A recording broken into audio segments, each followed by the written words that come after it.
Pemirsa, memperingati Hari Ulang Tahun Bayangkara ke-80, Polres Prabu Muli akan menggelar lomba burung berkicau Kapolres Cup terbuka untuk masyarakat umum dan pecinta burung kicauan dari berbagai daerah. Polres Prabu Muli menggelar lomba burung berkicau Kapolres Cup dalam rangkaian HUT Bayangkara ke-80. Kegiatan ini menjadi ajang silaturahmi sekaligus wadah penyaluran hobi dan prestasi bagi para pecinta burung kicau. Lomba direncanakan berlangsung pada 28 Juni di halaman Mapolres Prabu Muli dengan target peserta dari Kota Prabu Muli dan berbagai daerah di Sumatera Selatan. Pendaftaran peserta telah dibuka untuk umum dan dihimbau segera menghubungi panitia penyelenggara.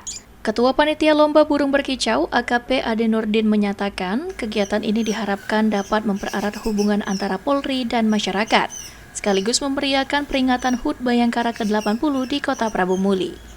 Jadi dalam rangka memeriahkan Hari Ulang Tahun Bayangkara ke-80, jadi Polres Prabu Muli hal ini melaksanakan lomba kicau mania yang mana memperebutkan piala Bapak Kapolres. Jadi jenis burung yang akan diperlombakan diantara lain murai batu, lovebird, kenari, konin, dan cucak hijau.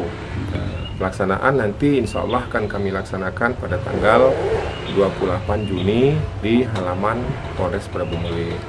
Jadi kami menghimbau, mengajak para kicau mania. Anggi Perkasa, PAL TV.